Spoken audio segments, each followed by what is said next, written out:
Welcome, ladies and gentlemen, to the Super Game Brothers podcast, a weekly podcast all about board games and video games and two brothers who play them basically every single day.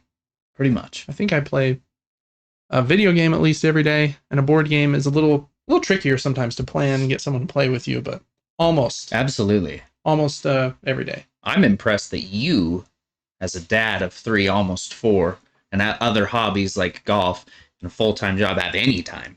Oh, I don't. Games. No time. You just shove it in and then forget to brush your teeth some days, and it works. Oh, heck yeah. Mm-hmm. Yeah.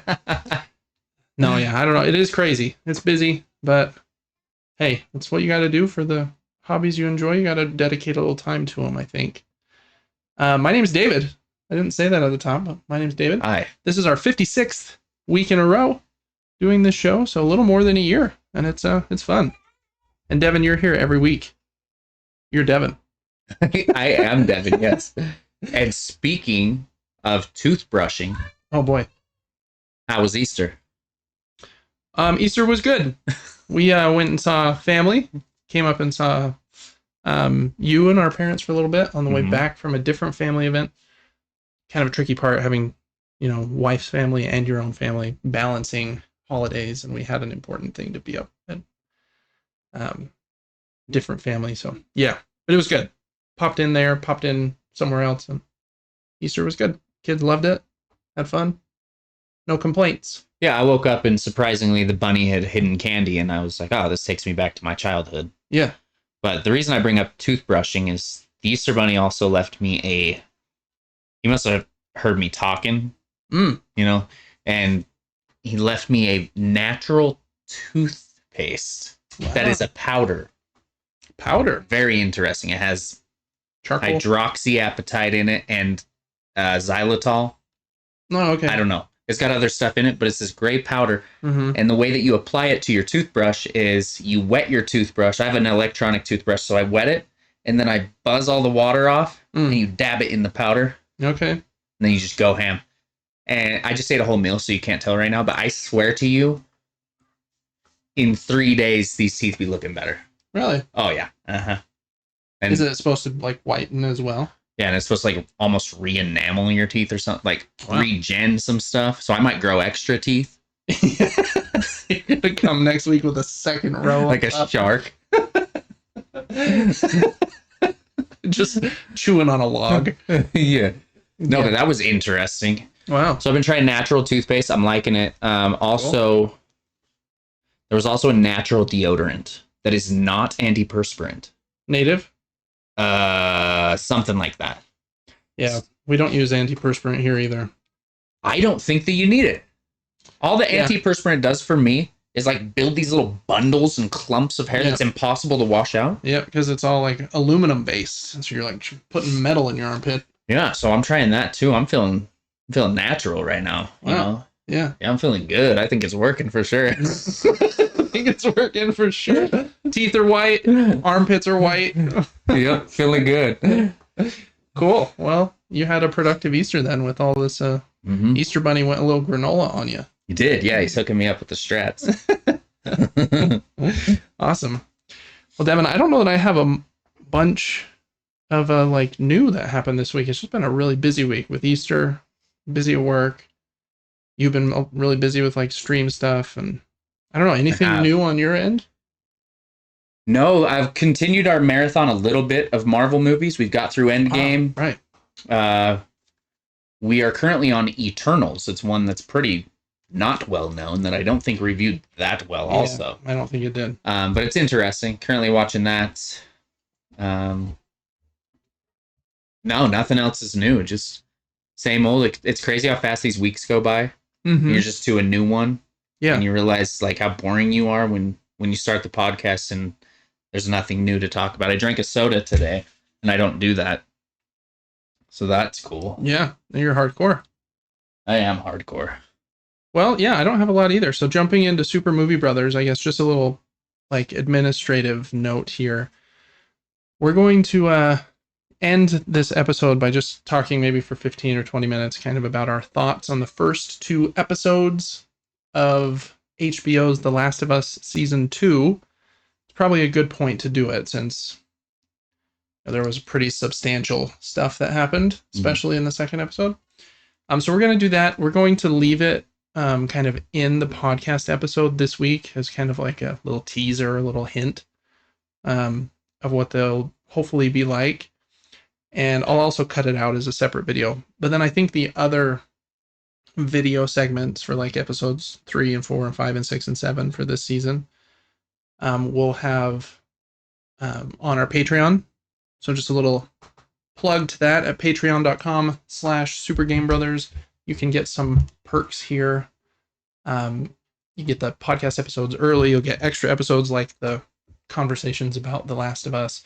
You'll also notice if you're scrolling around in there, we have a few new perks on our $3 tier, which will basically let you vote for a lot more stuff. We're still like kind of finalizing exactly how we're going to build it, but just so you'll know, you'll be able to like vote for some of the games that Devin plays on Twitch each month.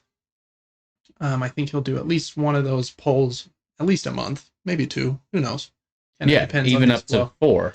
Yeah, if he needs a game every week. Yeah. You'll be able to vote for the next board games that I cover on my board game channel, Gaming Top Down.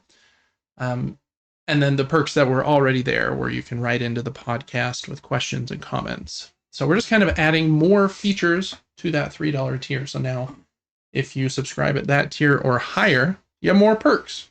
Love perks. Love free perks added to a subscription. So anyways, that's how we keep the lights on, is patreon.com/supergamebrothers. Please check us out over there. And especially if you watch Devin stream or my board game channel and want to vote on some of the stuff we do over there. Just wanted to highlight that. Second highlight, we do have a giveaway going on for the next couple of months on our website, supergamebrothers.com, where you can win a board game bundle. Some really good games, mostly like kind of entry level, but Orichalcum is like, and even Hero, I would say, are slightly a step above like entry level. So good bunch of games. I would choose that if it were me over the gift card, but if you instead wanted a gaming gift card on Steam or Amazon or something, you can have that as well. Or in not as well, in place of. So anyways, check that out as well at supergamebrothers.com. All right, Devin, there's not a lot of news this week, and we didn't have a very eventful week, so we're just gonna hop in. This might be a shorter episode than normal, but let's plow through our normal kind of, what do we call these, segments of the show really quick, and then we'll talk about The Last of Us, and then we'll get out of here. So first up, we always talk about new games to subscription services, and starting here with Board Game Arena, which is an awesome website that lets you play board games for free. Some of the games you have to be a premium member to start a table with that game, but you can always join a table for free. And they have a few new games every month, or every week, excuse me. And they have like 1,000 or more on here, so there's tons of games. This one, Rats of Wistar, is a pretty popular game, I think, in 2023. Yeah, and designed by Simone Luciani, he's very, very famous designer, and with, I'm not pronouncing this right, I'm sure, Danilo Sabia, who I think has co-designed some of the games with them. It's kind of a medium weight worker placement game, if I remember correctly. It's supposed to be pretty dang good, so I'm excited to check that one out on there. And then Garden Rush is the next one. Skillfully plant veggies in your garden and harvest them in specific patterns. I haven't heard of that one before, to be honest, but sounds like a pretty simple little simple game there from Space Cowboys, so check that one out too. And I guess they had a Easter egg hunt as well for Easter. Oh, fun. But it's a dragon egg hunt on Board Game Arena. So that's kind of fun. That's probably already passed, so I don't know why I'm even talking about it. And we talked about leaders last week, so those are the 2 new games for this week. And then we have a little from Nintendo. Yeah, quick little update to Nintendo Switch Online. I think they have 2 games this week. This one, if you have the expansion pass, they have a new Game Boy Advance game. This is Fire Emblem: The Sacred Stones. I really love like the Game Boy Advance aesthetic, but I haven't played a Fire Emblem game before. Mostly because I'm just not really into that like turn-based or tactical combat style of games. At least very rarely. We'll talk a little bit more about those later in the episode, but so yeah, if you like Fire Emblem, check that one out. And then one more game as well, which I don't think is on the expansion pass. It's just for regular Nintendo Switch online. And for some reason, it doesn't want to come over to us, maybe, or maybe I forgot to put it in there. Oh yeah, it's The Legend of Zelda: Oracle of Seasons, and I don't think there's even a image on this link that I'm going to pull up. But if you want to play that Zelda game, pretty old one, but hey, some of the old Zelda games are excellent, then check that one out as well. So 2 new games on Nintendo Switch online, and then there is one game on the Epic Game Store, and like a doofus, I did accidentally close that link. So let me go back to the Epic Game Store here really quick, and we will pull it up. Devin, I'm curious if you've ever heard of this game called Choochel. Absolutely not. You want to read that little blurb about Choochel? Choochel is a comedy adventure game from the creators of Machinarium, Botanicula, and Samarost. Join the hairy hero Choochel and his rival Keckle as they will be facing numerous puzzles and challenges in their quest to retrieve the precious cherry. The precious cherry. Gotta get it. I've been trying to get it. Yeah. I really like Machinarium, and Botanicula was the free game last week, so it's kind of cool. They're just kind of continuing that. Yeah, that is. Series from that developer. So I will definitely be adding that to my collection. Make sure you do as well. I think that's all. Yeah, it takes us right to what we've been playing. Yeah. Which has been just a few games, but we're going to touch them. Yeah. We've talked about this first one a bunch. I even named the episode after this game last week. Good Night, Sweet Blueprints. Amazing. Yeah. And what did I do? I accidentally clicked something. Been playing a ton of Blueprints, and man, I love it more and more the more I play. I got into the antechamber, got into the basement, without like doing too many spoilers and stuff, like secret gardens and changing water pumps all over the place. I'm getting close to at least the first ending, I imagine. Mm-hmm. Really fun. Man, I love that game. So good. It's brutally hard. Oh man. Especially if you don't look anything up. Like if you're really struggling, like I don't think you should feel bad if you do look something up. Because it is tricky. In one of the rooms, for example, the drawing room, you had to solve this big puzzle with letters for each room to like spell out this sequence of words that made a sentence. And then in other room, you had to count a number of pictures from that sentence based on like some differentiator the paintings had. And using those counts of the paintings, you had to come up with a 4-digit code for a safe. And man, I sat in that room for a long time with my wife, and we were like, swear we were counting it correctly. And I could not get the numbers like in the right order. We tried so many variations. And so eventually she did have to look it up, and we were just thinking about it wrong. I was thinking about the total number on each wall when it was actually the total number split by the gender of the people in the paintings. And I was like, oh, man, I don't know if I would have got there. That's like I was 95% there, but that last 5% was tricky.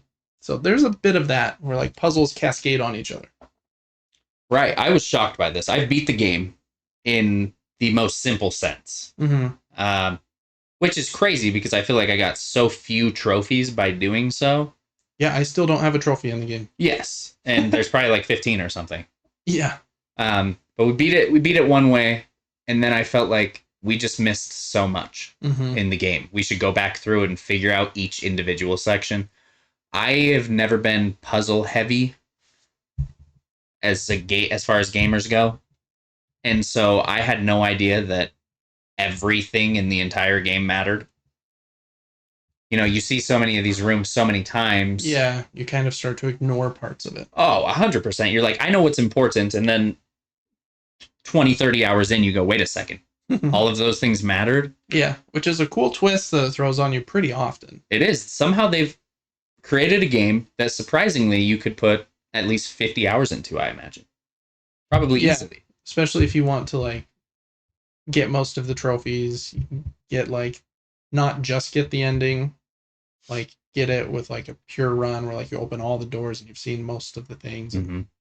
Because I think there is, like, kind of a way to almost shortcut it. Right. Which is even itself very difficult to figure out. But. Yeah, right before I beat it the first time, I was unlocking rooms I had never seen. I'm like, wait a second. I just beat the game, but we just got to all these new rooms that we haven't dived into at all. Yeah. It really is super deep, super, super good. Highly recommend if you're going to play this, go in with a pen and paper and just jot everything. Everything down. Yep. Yeah, you really have to. Just watching this person go through the first few rooms and seeing, like, the little, like, things they're obviously skipping because they don't know that they're important yet. I'm just like, oh man, game is so many layers deep. It's so cool. I'm really excited for what this team does next. Obviously, that'll be years away probably, but definitely my game of the year so far is Blueprints. I think it's excellent. So I'm playing that, and then I think that's probably it for me, but you've been playing a couple other things on stream after you finished Blueprints, right? Yeah, and had I not beat The Last of Us 2 last week? No, I think you did. I think I just forgot to take that link off. So okay. We can probably... Well, that game's amazing. Everyone should play it. We'll probably move on from that one. The new game, which, for anybody listening, you're probably shocked by this. I just spent my first 2 days ever playing Red Dead Redemption 2. I know the game's been out for a while. Yeah, I remember buying it on launch day. And I think it came out in like October or November of 2018. So it's been a long time. The game's quite a bit like better now, you know, had a lot of patches and stuff, but it was still excellent at launch. So I think it's, I won't steal, I'll let you talk about it in just a second, but I do think it's probably like the prettiest and like most complete, like as far as like realism is concerned, like open world I've ever seen. Like when you're like riding your horse like around, it looks like actual forests and trails, and like the backdrop looks like it could have been like a photograph. Like it's incredible, like the day-night cycle, and it really is. And I imagine I've only got 15 hours in it maybe at this point, but as I'm riding around on a horse, I think I'm having a different experience than a lot of other people who have played it. NPCs are in different areas. Maybe some of them are the same. Like maybe there's that guy that's stuck under a horse right there for everybody. Yeah. But then there's other things that, they're moving around. It's randomness. You think you're going to one place, and then you're like, wait a second, I'm distracted by something. Let me do this instead. Now, what was I doing? Yeah, got the Zelda vibe in that way. Yes, very much so. I really didn't think I wanted to do like what you're seeing on the screen here, cook food and worry about weight management and feeding my horse and hunting and fishing. Yeah, all those things. I was like, that is exhausting. But honestly, it's been the most beautiful part of the game because there's so much variety. You don't have to be doing the same thing almost ever. Yeah, and if there's one part you don't like if you didn't like the fishing, you could just ignore it. Yeah, you don't. Yeah, exactly. You don't have to ever do it again. It's super good. It's super pretty. I'm playing a PS4 version, and I think that's about all there is. Yeah, I don't think there's a native PS5 version, but I do think it runs really well on the PlayStation 5. It does, yeah. It feels super good.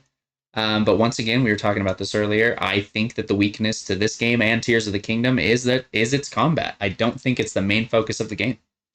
Yeah, and I think this one, again, trying for realism is like, okay, they're using guns from 150 years ago. Like, people are missing all over the place. And so I think they just kind of leaned into that. Like, okay, you're going to miss a lot. Especially you like tried to make it realistic and took off the auto aim and like snap to target. We did. We took it all off. It's all free aim for us, and it's made it very brutal. Yeah. Because I don't know what this runs in. I assume 60 FPS. I'm not sure. But man, it is hard to aim for sure. Yeah. I do like the like bullet time mode you get though, where you can kind of like, I think you have to get headshots maybe to like build up that mode or something, and then once you get it, you can like shoot 5 of them really fast or something. It's pretty fun. It's an excellent game. I think it's one of the best stories ever, like in a game. Like Arthur and what's his name, Dutch, Yes. and Micah, and some of those main characters, man, are so good. You'll really, really like them by the end. Mostly because the game is so stinking long that, like, by the time you're done, you will have been playing the game for 80 hours, and you're like, man, I really like Arthur after 80 hours. And just watching them at each chapter of the game, which I think you probably noticed this, but at each chapter, basically, the camp moves somewhere else. Right? Like in the beginning, you were in the snowy part, then you were in like the horseshoe camp, and now you've moved again to like this one with the 2 competing like southern families, the Braithwaites and the Greys or whatever.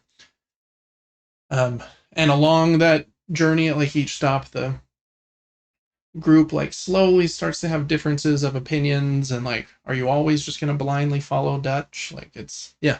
It's very good. And yeah, I've enjoyed it. This chapter you're in, chapter 3, kind of the climax to chapter 3 is maybe like the most famous part from the game. Maybe. It's an awesome scene. So amazing. That's cool. Yeah, so much good to say about the game. Yeah. It's extremely immersive. There's some areas I just want to stay in. Yeah. You know, you go from snowy mountain to foggy woods to bars and shops and day and night, and every area looks different, and there's legendary areas with unique animals. Someone told me there's an alligator in this game, and panthers. I'm like, okay. Yep. It's doing more than I knew. Yeah, it's crazy. I think that's why it's one of those like evergreen games on Twitch that people just love watching. Like, it always has thousands of viewers, just like Zelda does, because it's so big. People have played it for like hundreds of hours, and they're like, oh, well, if I watch this streamer, I might be able to like help them find the legendary elk or, you know, whatever, which is like just 1/100th of the game, but it's like a very specific path you have to go down to get there. And so everyone kind of has a different experience playing it. Yeah, very cool. I'm glad you're playing that. Me too. I was hesitant, but yeah. Cool. Devin, well, I've been so busy. I haven't been able to play any board games this. Oh, no, sorry. Yes, I have. What am I talking about? Whoa, he did. Whoa. I do this youth group in my neighborhood for my church, and I hosted a game night for them last night, actually. So it was so recent, I forgot. And so we played 4 games last night in groups of 4 and just kind of rotated. So I won't talk about any of them very long, but we played Draftosaurus, which is that simple one where you take the little dinosaur meeples, put one on your board, kind of like Yahtzee, and then you pass the rest of them, and then you'll get 5, you know, and you, by the end of the game, you will put 12 dino meeples down in your dinosaur park somewhere. Pretty fun. We played Clask, one that's kind of like air hockey with the magnets. Right. Excellent 2-player game. I think that's like one of the very best like dexterity games. Plays in 5 minutes. So good. No Thanks. Really good auction game where you're auctioning to not take points. And what was the 4th one? Oh, and Drop It, where you drop the shapes in that little middle thing and don't want to touch shapes of the same shape or same color. Fun little simple games that you can play with, you know, 12 to 15-year-olds. So there's 20 of us in there. It was a little bonkers, but did play those 4 games. So other than that, though, I didn't get to play like a big strategy game this week, which is a bit of a bummer. But nor did I. As far as things we're excited about, there's really one game that I'm pumped to play right now. I think I'm going to buy it tonight. It comes out tonight at 1 a.m. So I'll play it tomorrow. But as of this moment, it's the highest rated game of the year. It's like got a 92 on OpenCritic, I think, and Blueprints has fallen just a tiny bit to an 89. I think there was maybe one other game that's right around 90 as well. But it's Clair Obscure Expedition 33. And it looks very odd. It's a Japanese role-playing game. I don't know, like in spirit, I don't know if it was made by a Japanese team, but But like with very big production values, big actors. The guy that plays the main character is Charlie Cox, who does Daredevil in the Marvel Daredevil series. And I don't know if they technically did, but it looks like they got Robert Pattinson's likeness, right? Doesn't that look? Oh, 100%. If that's not Robert Pattinson, and they didn't pay him for his likeness, I imagine he would sue them because it's so close, right? It's very close, yeah. And there's a couple other big actors in it too, whose names are escaping me at the moment. But so it's supposed to have great voice acting, like a very pretty, fantastical world. Kind of the plot is that every year there's this like demon lady who controls the world, and she puts a number on this big tree, and at the end of that year, everyone that is the age of that number will die. And so anyone that is the age of that tree, and this I think in the game it's 33, hence the name like Expedition 33, generally goes on like an expedition to try and kill this. I think they call her like the Paintress or something, so that they won't die at the end of the year. It's kind of the goal. It's a turn-based game, which I don't usually like, but it has active elements on both sides. Like when you're doing an attack, it will have like time-based cues in order for you to do your attack better, like deal more damage. And on defense, you can do time-based cues to dodge and parry their attacks as well. So I think that little bit of activeness will hopefully help me to like it. It's supposed to be great, kind of resounding great reviews everywhere. And so I was like, I probably can't ignore this game. So that's the one I'm really excited about. Trying tomorrow. We'll see. Maybe I will have spent $50 on a turn-based game I don't like, but hey, it happens. I'll write it off of my taxes and then whatever. Devin, I think you might try it as well. I will be doing that. Have you seen anything else about it other than these couple trailers, though? Nope, that was the first thing I've seen. Okay, cool. Yeah, it looks really cool. I'm excited. It is on Game Pass. If you have Game Pass, I don't, so I got it on PlayStation, but if you have Game Pass, definitely try it out for free. So I'm excited about that one. I think the other big game this week is Forza Horizon comes to PlayStation this week, which was kind of a big deal because it's, an Xbox game for basically forever.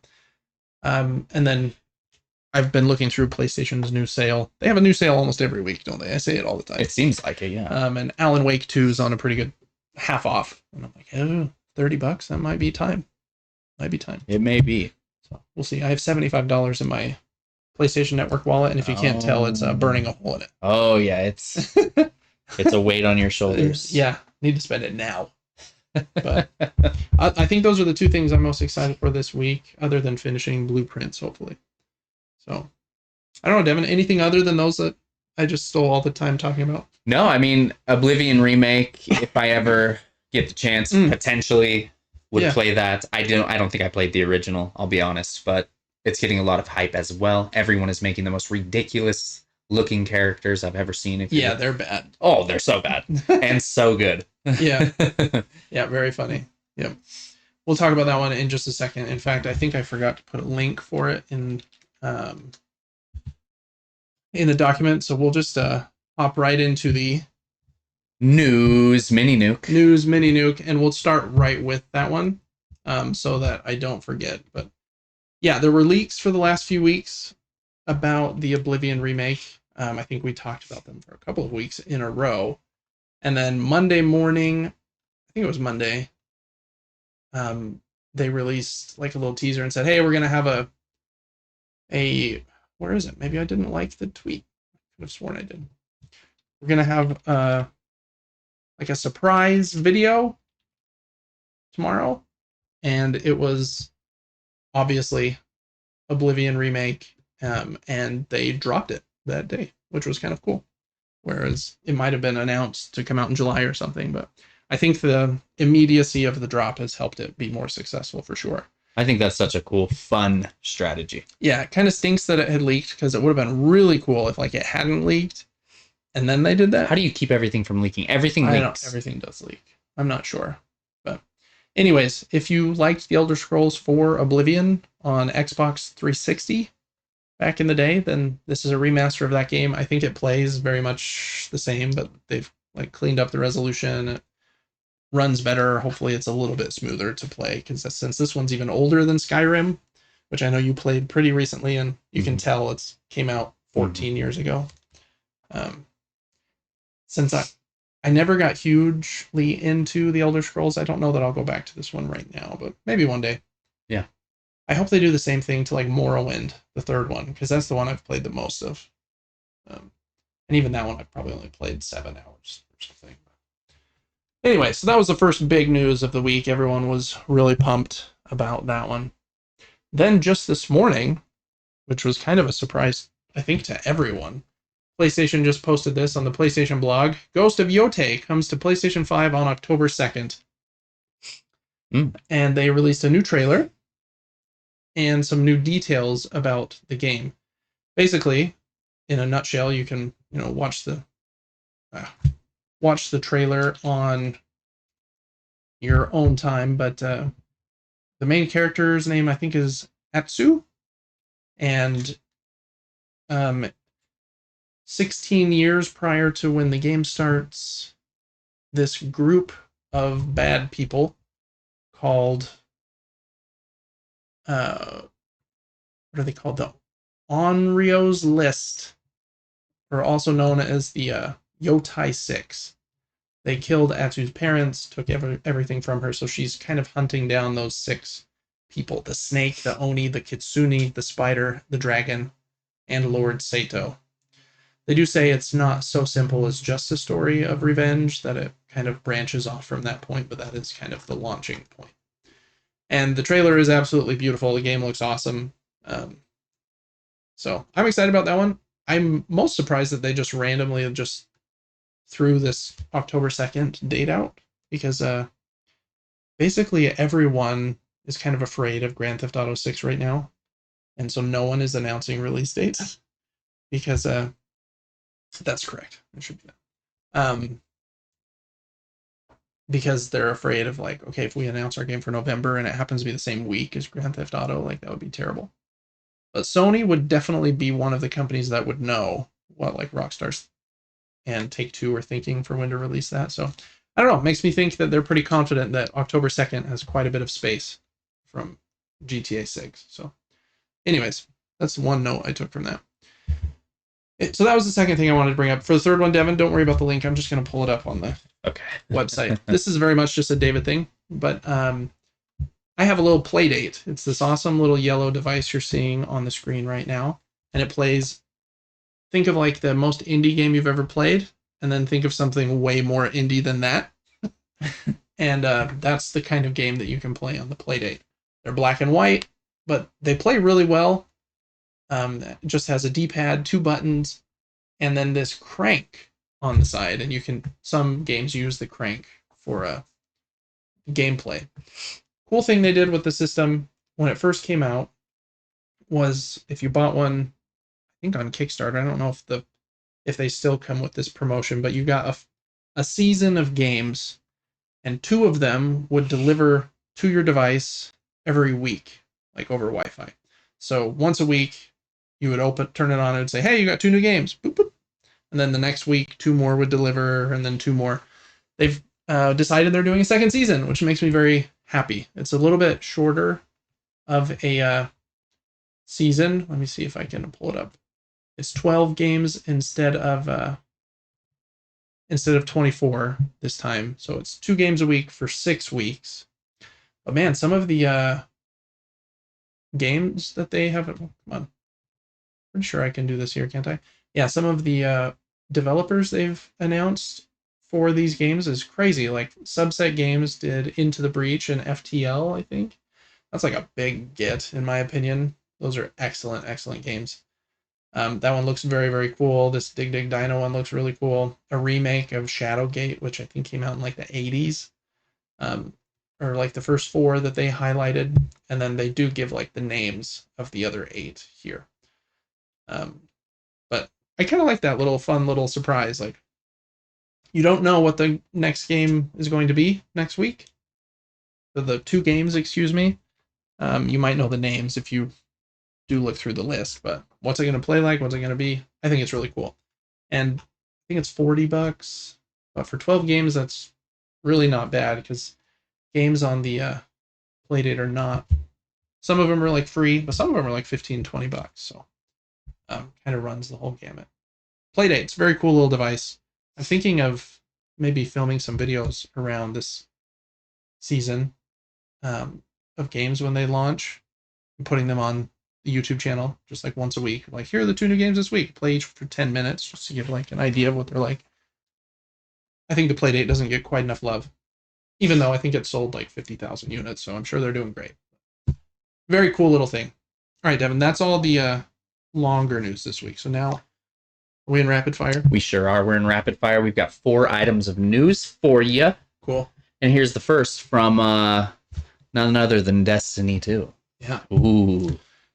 Basically just the announcement of an announcement. But awesome. Yeah. Join them on May 6th at 9 a.m. Pacific time.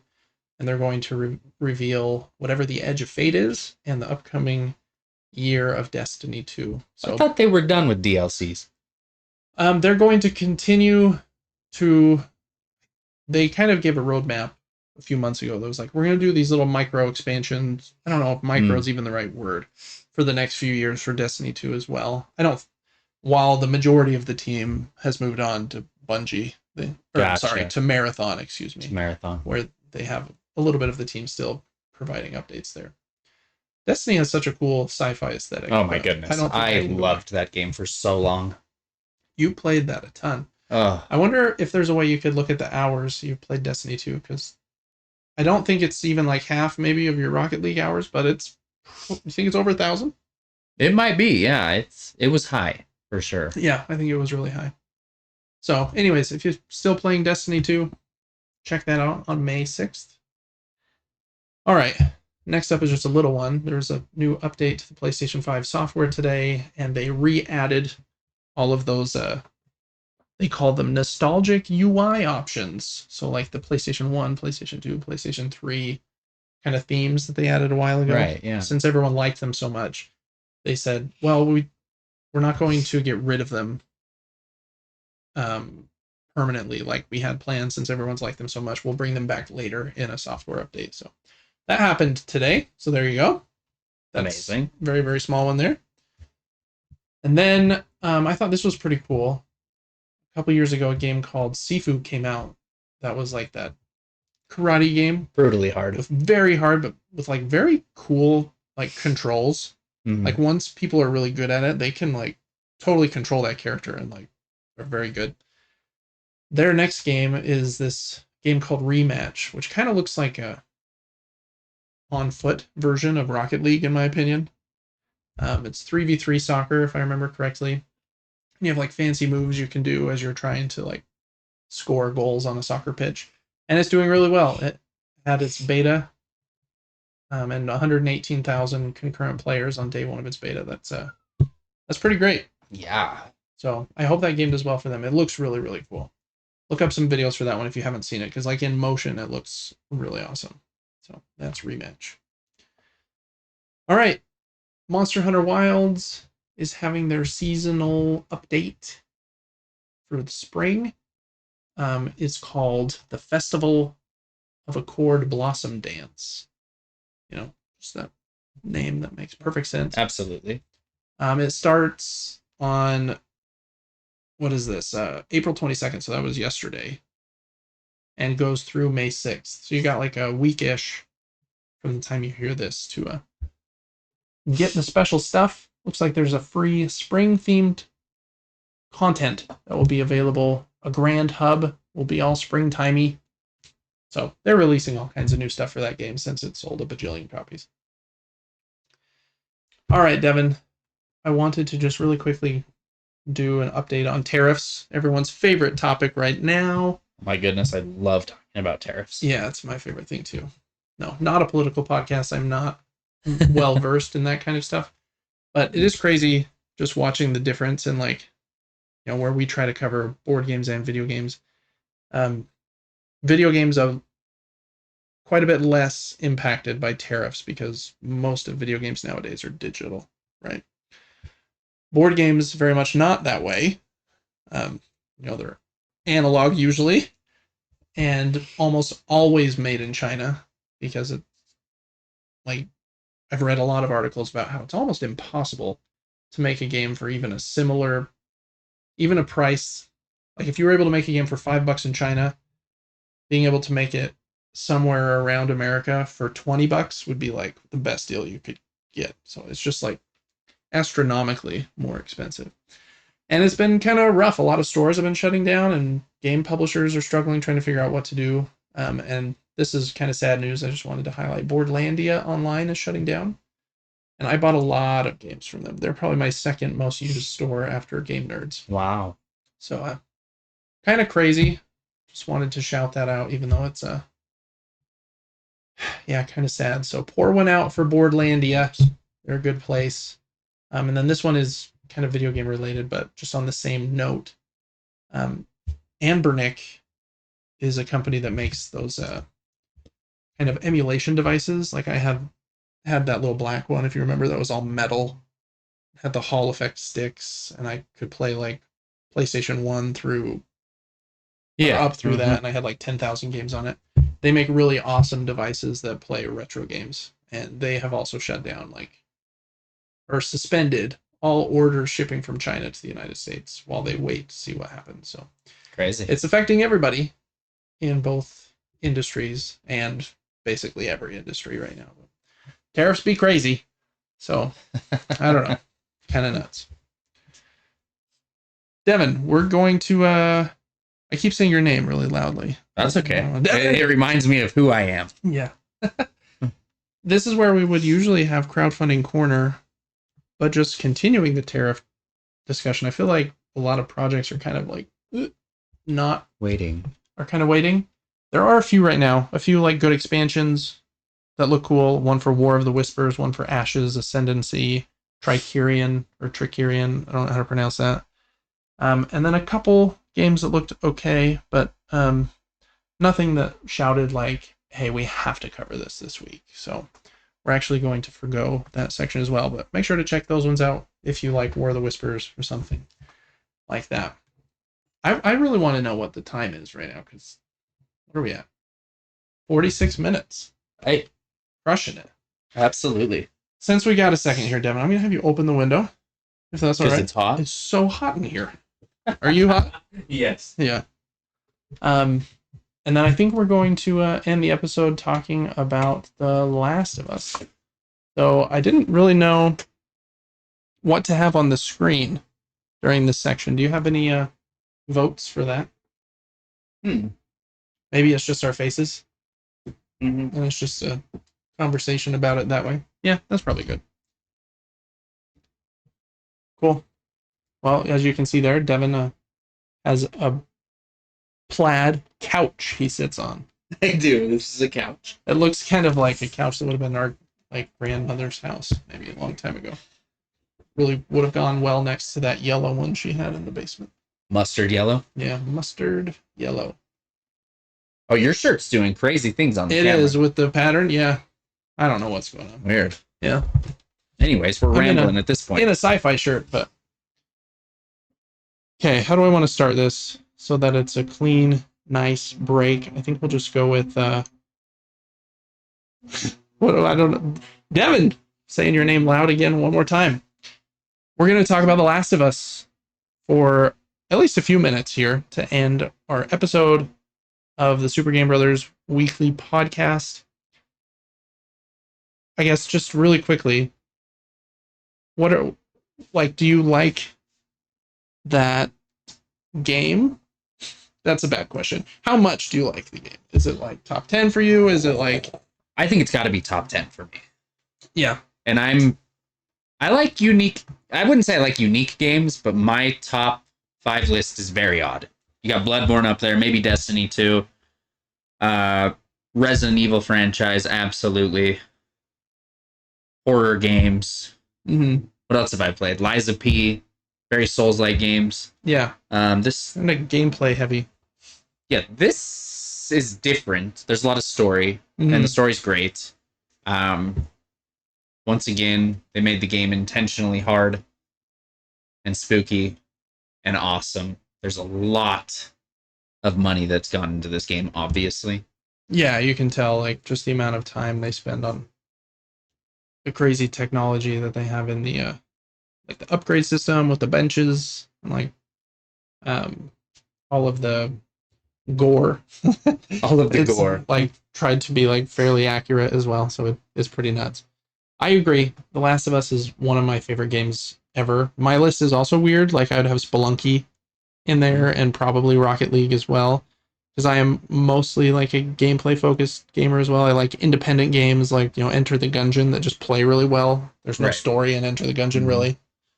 I think there technically is, but as far as like story based games, well, I don't even know if you'd call it story based, where story is a big factor, then I think The Last of Us is my favorite, probably. Just, I mean, it's up there with like, Red Dead 2, and I think it's quite a bit above like even God of War and God of War Ragnarok, which I really like as well. I strongly agree with that. Yeah. And I think it's because it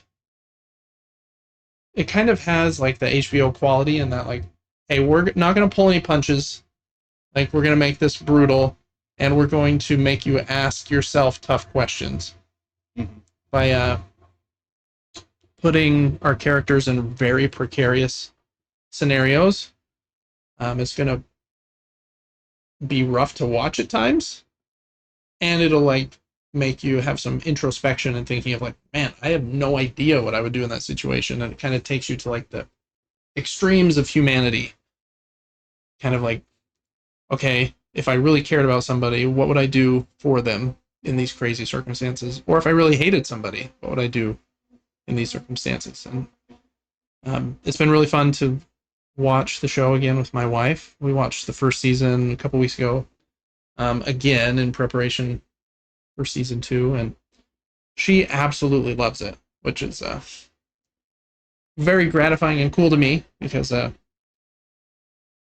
don't know, I tried to get her into the game back in 2013 when it came out. Yeah. But there's just that's a bit of a barrier for people that don't play a lot of games, like to jump in that way. So anyways, that was kind of a long-winded answer. I think it's the highest of quality that video games have been to this point. Love it. So today, after that kind of long intro, we're just going to talk about the first 2 episodes of season 2 of HBO show, and just generally kind of what we think about it, what we like about the changes that they made, and yeah, that kind of stuff. So what are your thoughts kind of on the show at the first season? Did you enjoy the first season of the show? I did a lot. I should go back and rewatch it, to be honest, to remember more. But from what I remember most was every time that there was an episode, I left going, I can't wait till the next one. Yeah. This was, once again, like the game, extremely high quality. Yeah. And exciting, and yes, very good. That's my thoughts. I agree. And it made me like appreciate and hate the way that HBO releases their episodes, which is weekly. They don't release it in a batch like Netflix does to binge or whatever, because you just want to watch the next one. Oh my goodness. I'm always tempted to just wait 8 weeks. I know. Except I'll see everything on social media. Yep, that's the hard part. It would definitely be spoiled. They lock you in week after week. I think the first season's also excellent. It's hard. I can't tell if this is just the video game part of David like trying to defend it. I do think the games are both better than the seasons of the show. I'm not sure if it's just the amount of time you have. Like with the game, you've got a bit more time. Like the second game's like 30 hours long, and the first game's like, I don't know, 15 to 20. And the first season has 9 episodes that are like 45 minutes on average, probably. And the second season is only going to have 7, but it doesn't cover the whole story. So I think the time helps. And yeah, I'm not sure. I think it's probably just a little bit of like protectionism of the game. There is one change. They made quite a few changes. Like, some like, characters like look slightly different or a different race or whatever, and that's totally fine. I don't really even care about that at all. The one change that I always did think was weird, though, and I'm very curious to see how they'll handle it in season 2. I guess as we start here to talk more about in-depth things, we should obviously say we're going to spoil both the game and the episodes. We're going all in. We're just going open. Okay. Yeah. So these conversations won't be super long, just kind of like little fun little things about what we thought, but spoilers galore. So here's your warning. In the first season of the HBO show, they do change how the virus spreads a little bit, in that they show like the fibers, like the fibrous tissue is like coming out of the zombies' mouths a bit in the show, whereas in the game, it's primarily spores in the air. Like when you go into a location that has spores in the game, they're always putting those gas masks on to protect themselves from breathing in the spores. They talked about this in the first season. Well, not in the show, but like the creators said, like, we didn't want to have gas masks on the people's faces for a lot of the season. So that's like one reason. And so that was one reason for the change. And we thought this idea of them all being connected through these fibers, and if like one of them sees you, it can like alert through the fibers in the ground, like big masses of them, which we saw a bit even in episode 2 this week. Yeah. So I think it's a cool change. There is one thing that bugs me about it. A very important moment to me in the second season, or the second game, is when Abby goes with Dina, and I think they're on their way to Seattle. Try and find Abby. Ellie goes with Dina. Did I say Abby? Yeah. Okay, I was sorry. like, I don't remember. Yeah, Abby and Dina are BFFs. No, Ellie and Dina, and they have to go like through this building, and there are spores, and so they have their gas masks on, and Ellie's gets broken. It has like a big crack or like break in it. And at that point, Ellie hasn't told Abby that she's immune. And so in that moment, Dina says, like, Abby, your mask, hurry, take mine, we'll share, and is about to take hers off, which probably would have ended up killing her. And so Ellie has to like hurry and convince her that she's immune on the spot while there are spores like flying everywhere. That's like an important scene. And so I hope that they can do something as impactful with the fibrous tissue, but I don't know how they will. Interesting. So that one has always bugged me a little bit. Even though I don't hate the change, I don't think I would want them to keep everything exactly the same, or else then I should just play the game. So I like the changes they've generally made, but that one I've always been like, what are they going to do? And that's probably next week's episode, or Sunday's episode. Yeah. So we'll see, maybe even on Sunday. Before we dive into each episode, I have one question for you. Okay. You mentioned you like the games more. Do you think you would like the games more if the show had come out first? Yeah, that's a very good point. And actually one that it's a great question. Thanks. So on point. There's, even with the same developer, Naughty Dog, they made Uncharted 2, which was like a revolution at the time. Like, wow, we didn't realize going from Uncharted 1 to Uncharted 2 was like a huge jump, like one game of the year. People loved it. And then Uncharted 3 came out. It's also excellent. I might like it slightly more. But it didn't do quite as well. And Naughty Dog and even Neil Druckmann, who wrote The Last of Us and is directing it with Craig Mazin for HBO, said that we think Uncharted 3, people would have generally liked it better if it came out before number 2. Oh. And so you kind of do have that bias towards the thing that is already out. You do, yeah. That's just how it is. Yep, it is. And so I think you're probably right. I think that's a big part of why I like the game better. I do just think, like, when you're playing it and doing those crazy acts of violence yourself, like, it hits a little bit harder. But it does hit hard in the TV show too. So I don't know. It does, yeah. And people complain about the character's appearance being different, but if season 2 of the show would have come out first and we've seen who's playing Abby, and then you go and play the game and you get this jacked chick, you'd be like, I don't like this jacked chick. Exactly. If it went the other direction, yes, you'd be mad at that one. We just like to complain. You know, it's human nature. Yeah, and that's why I generally try to give them the benefit of the doubt with the changes. And we'll get to that's probably one of the first things I wanted to just talk about here. Oh, right, yeah. With the first episode, I think it followed pretty closely, like the intro to part 2, the game. I was actually surprised at how closely it followed it. I thought they were going to change the structure pretty drastically to make Joel's death be like I think we talked about this last week, at the end of the season or at some different time. Because that was very shocking in the game for them to kill him like in the first hour and a half, and then you've got 28 hours of playing with him dead. I didn't think they would dare to do it. And they don't do it in the first episode, but they almost do it with the same timeline. So I was kind of surprised. I also was surprised to take such a big, loved actor out of the show that early on in your second season. Because so many people are attached to him. Mm-hmm. They love him so much. You almost want to draw that out.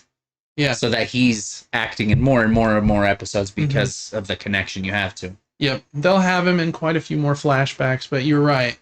And while we're here, I guess it's probably just a good time to talk about it. That was my wife hasn't played the second game, and I've tried really hard not to tell her anything about it. So she didn't know. Oh boy, how'd this go? That it was coming.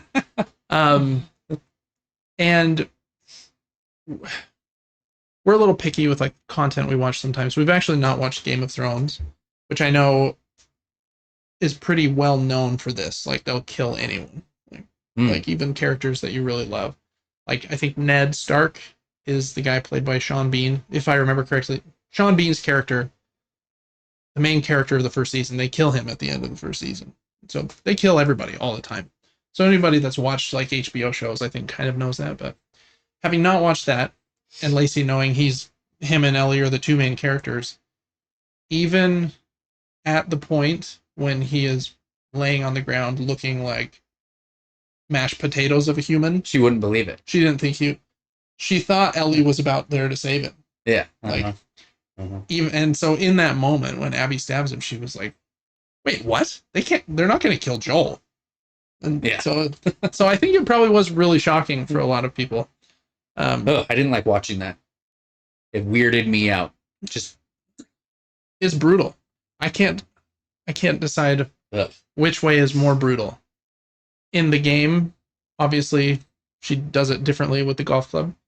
But they kind of move the camera just barely outside of like the impact zone where she hits him in the head. Whereas in the show, they didn't. And I think it's because they wanted that scene of like Bella Ramsey crawling over to him and kind of laying there with him for a second. Which, I mean, we kind of jumped right there to the we sure did moment. We sure did. But anyways, I think my point there was, what was my point there? What were we talking about? The changes, and then they'll kill off anybody. And the end. And the end, yeah. So we kind of talked about that. We'll loop back around to that in a minute. But all right, going back, I don't know that we have to talk about an episode at a time, but any changes like throughout the first couple episodes that you did like, or any that you didn't like? The one, I think I liked most of the changes. Joel looks older in the show, I thought, than in the game. It didn't come across quite as old in the game for some reason. He has like the glasses on the tip of his nose when he's doing the architecture stuff. I was like, oh wow, he looks like an old man there. Which that wasn't much of a change. He seems to like be buddy with Dina a little bit. They watch movies and stuff. So it's cool to see some different context there on some of those things. He's obviously in therapy with I forget her name. The mom from Schitt's Creek and Home Alone.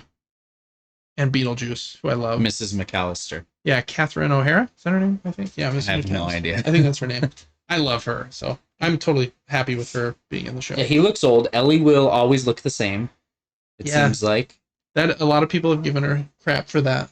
But I'm like, again, she was already an adult playing a teenager in the first season.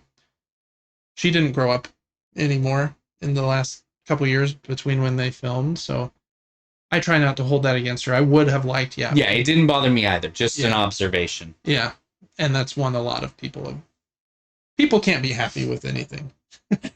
Like, man, she's an actress who is not a video game character that in a fake story.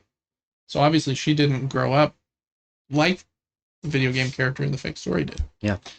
So I like a lot of the similarities, like Abby crawling under the fence as it's falling that was an down. intense scene, yeah. Very similar to the game. Mm-hmm.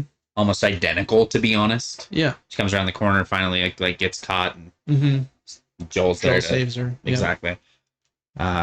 The dancing section of the game where Ellie chews out. Yeah, that scene was almost shot for shot identical, which I think was important because that's a very like famous scene with like the lights, everything. They almost say the exact same dialogue too. Mm-hmm. Really, I dislike Ellie in that moment. Drives me nuts. I just feel so bad for him. I know, because he loves her so much. Yep. And she like publicly just like humiliates him after he was trying to defend her. I'm like, oh my gosh. Yeah, that's a hard moment where she's still dealing with him finally like kind of telling her the truth. And luckily we'll see some more flashbacks that'll kind of make that be a little less dark. But yeah, that's a tough part. Yeah, I don't know. I don't know that there's a ton more I wanted to hit on here. In the second episode, one of the big changes is they made this big horde like hit Jackson at the same time that all this stuff happens with Joel and Abby. Yeah. And at first I was like, it kind of distracts from that one event, from Joel's death and Abby's group being there. Just kind of perfectly happens at the same time. So for like at the beginning I was like, I don't know if I like that. But thinking about it some more, I'm like, well, it does kind of capture some more of like the zombie like fights that you would have had if you were playing the game. And so tonally I think it kind of gets you to the same point anyways, even though this big like battle doesn't happen at the gates of the city like it does there. I had one thought when the zombie horde is mobbing towards Jackson. Yeah. I'm thinking there's a character that says, is it real people or infected? And someone says it's infected. That's who's running towards our city. And in my mind, I was like, oh, they're probably way less scared now because infected are dumb and they're not that intense. What I thought was cool about that scene is it showed how intense the infected are. They were almost bundling together like World War Z. Yeah, almost. Just going up the wall, having so much of an impact on this door and this mass amount of them, and they're not slow. Yeah, and the bloater just kind of smashes through. In the game, you don't really fight that many at a time. Yeah. I couldn't believe the impact they had to just bust right into Jackson and just start taking people out. Yeah. It was crazy. I was like, okay, they are a threat. Yeah. They've definitely tried to make them seem smarter in the first couple episodes by introducing the stalkers, which they do in the game too. But and then with this part where like the bloater's like deciding like which person to attack, like kind of like based on who's like either being the loudest or whatever, because Tommy like purposely yells at it to distract it or whatever. So yeah, it does seem like they're leaning into that a bit more with the fibers and like, okay, they are kind of smart and interconnected and they attack together and can kind of think together through these like fibers, and they do seem scarier in that way. So it is cool in a TV show, again, where you're not playing for it to feel like the stakes have been raised. They feel more dangerous than they did last season. To me, they feel much more dangerous. Yeah. Because if that was a group of 300 people with weapons, that would have seemed way scarier before they started breaking in. Yeah. It'd have been like, how are we going to defend this? Mm-hmm. And they got up on their wall and they're all shooting at the same time. And it's like, you can take a bunch out, but there's so many and they're so aggressive that even this barrier we've built just stood no chance. It was crazy. Yeah. I was shocked by it. It was. And I like since they went this slightly different path, I really like how well they thought it out. Like, okay, these people would have had great preparations. They knew like to get the women and children down into safer places. Hide on the roofs. and then kind of the big wall that they have with those little tracks that they push down to push the barrels of gasoline down. It's like a cool, like they've planned for this a bit, which was cool to see. So even though it was a change from the game, I didn't have a problem with it at all.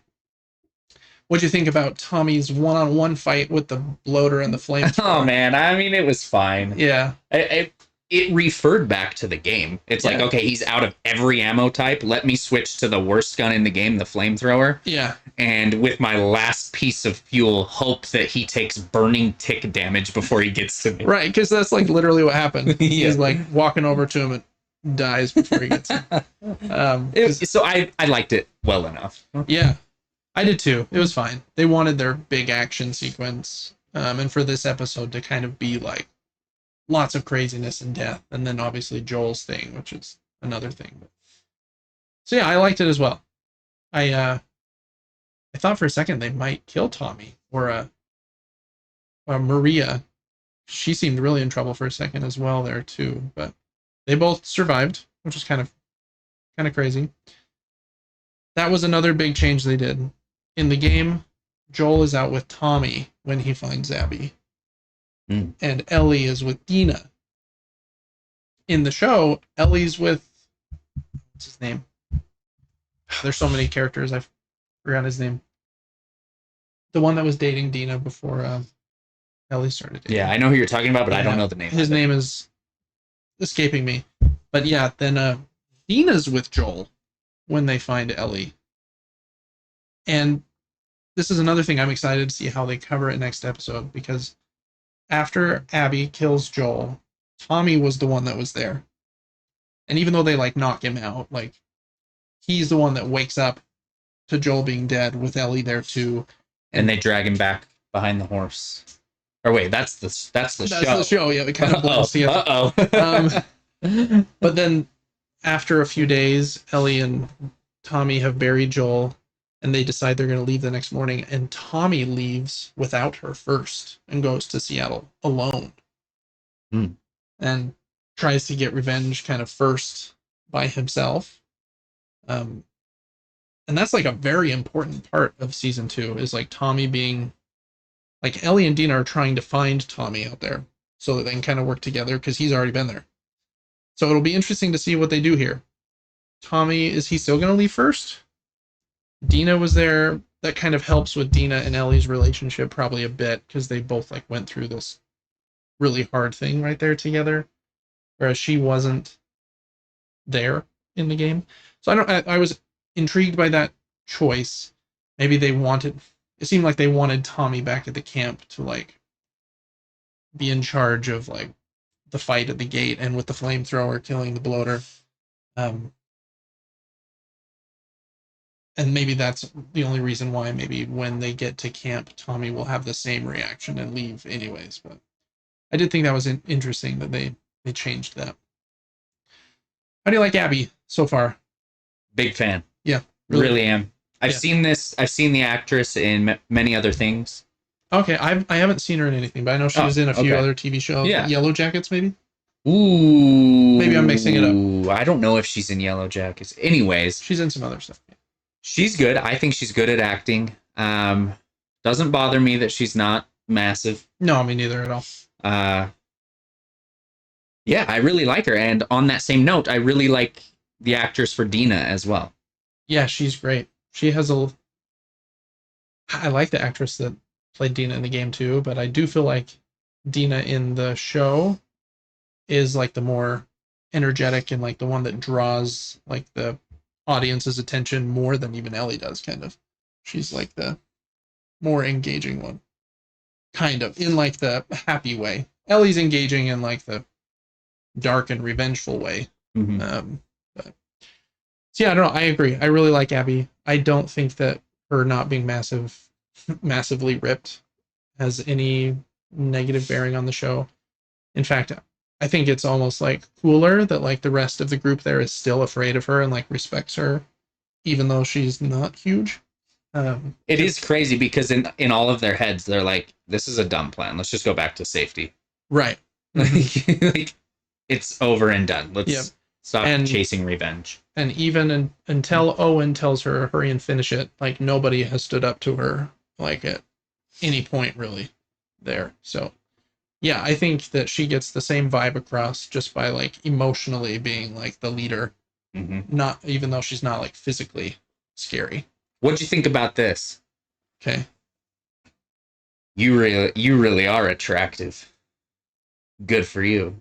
Or something. Oh. Or something like that. Yeah, that was kind of an odd line. I've just seen videos about it, so I was just curious. I think they added it because they wanted to like reinforce that they had only heard like some scarce details about So this Joel. confirms they're killing the right person. Yeah, that like, okay, he's in his 60s, his name is Joel. The He's scar. like he's got the scar. He's like a fairly attractive man. And so by putting all those pieces together and then him finally saying, yeah, I saw them in Salt Lake, like, okay, now we know we got the right person. So I think it kind of makes sense, but it was kind of she went on quite a diatribe there for a minute. Yeah, I didn't think anything of it when I first watched it. Me And then neither. I've seen all these videos and they're like, we should take this line out. I was like, oh, interesting. That is hard. Any one line in like any piece of fiction, if you just look at it by itself, can seem weird. Yeah, or cringy. Right. But in the context of the scene, I was like, I didn't think anything too weird about it. I was like, okay. I don't know. Yeah. But yeah, I don't know. I thought she acted that scene really well. It's obviously a very sad and brutal scene.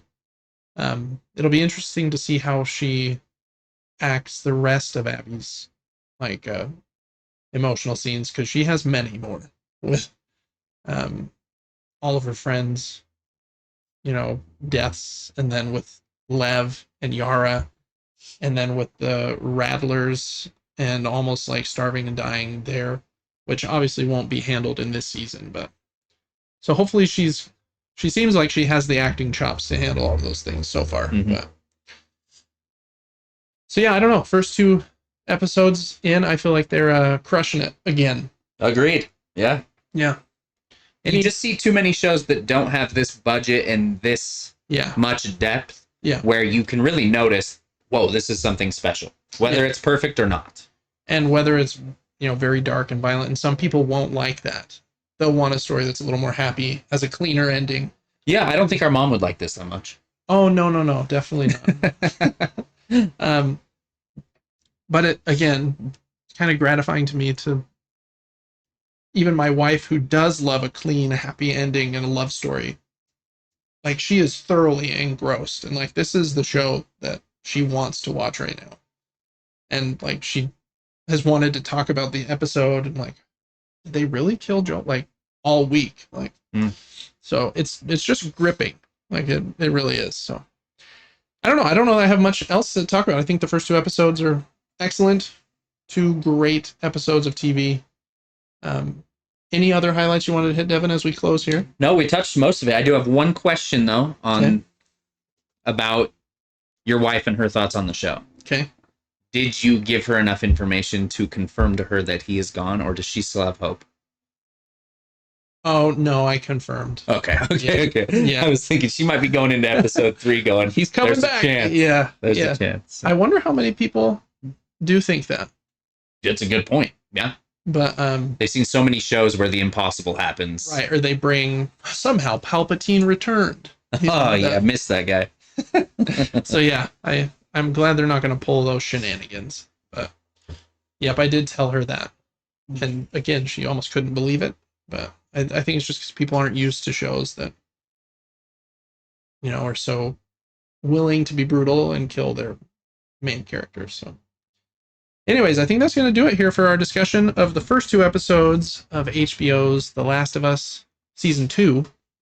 Thanks so much for listening and watching. Please check out our Patreon to check out the rest of the coverage of the episodes this season. That's patreon.com/supergamebrothers. And you can get all kinds of perks there, including early access to those episodes and the other episodes of the podcast where we talk about board games and video games every single week. So thanks again for listening, and we'll see you on the coverage for episode 3. All right, Devin, we did it. Even with that Last of Us conversation, we're at an hour 18. I don't know what's might be our shortest episode yet. Yeah.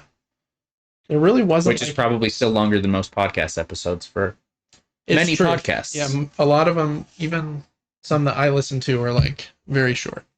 Well, I think that's going to do it for us. So we'll just get out of here, get out of your hair, and see you next week for episode 57. Until then, have a good one.